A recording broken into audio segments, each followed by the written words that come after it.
Has made an announcement to address the housing backlog in the city. Just over 2 billion rand has been set aside for formal housing opportunities over the medium term.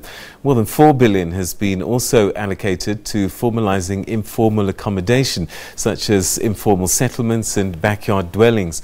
The city says that the projects will be rolled out and handed over in the next 3 years.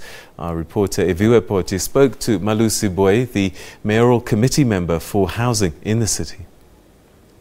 The city has made an announcement definitely trying to look at those issues that they have of housing, addressing some of the issues that have come forth in the previous years, which are very closely linked to what they're trying to do in terms of development. You'll understand that in terms of urbanization and people looking for jobs, there's a huge influx of people that come through to live at the city. But obviously it is the city's responsibility to try and address those issues of housing. Let's speak now to Malusi Booi, who's going to tell us a bit more. MMC, tell us, in terms of the importance when looking at the projects that you guys have mentioned today in today's announcement, the process of community engagement and including the community. We've seen a number of protests in the previous years. So how important is it to involve them in these projects going forward? We have to engage communities. It's paramount because they are a custodian of what needs to happen and a major stakeholder, because what we are doing, we're developing these sites for them, and these opportunities that exist, we're doing it for them. So it's important for us to engage them.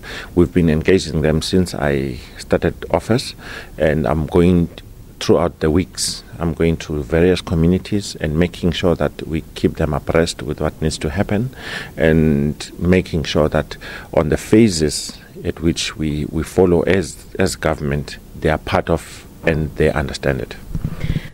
Looking at the number of backlog that there is just for the city, over 300,000 and about 400 informal settlements, obviously it opens a gap for corruption, not only from the city but from community members as well. What are the processes that will be implemented or you are looking at in terms of addressing those issues to ensure that people do get access to houses? Firstly, I've commissioned my directorate to make sure that now, going forward, we use a biometric system.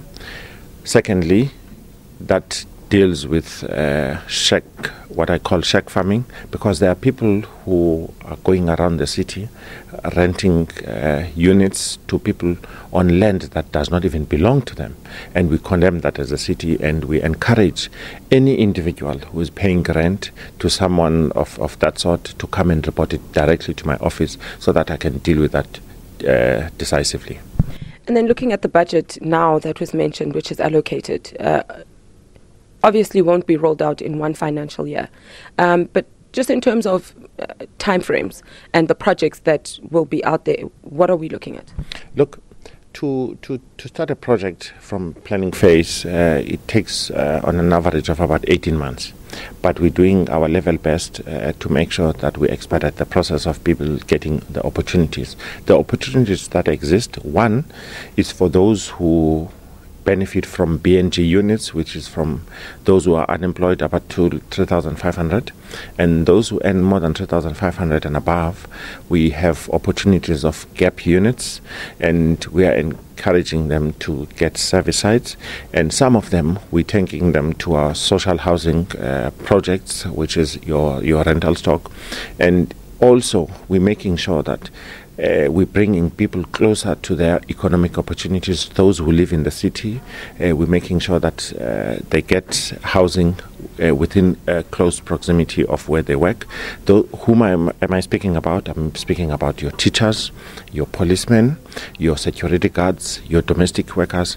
We're trying our level best to make sure that they come closer to opportunities where they work. Thank you so much. Thank you so much.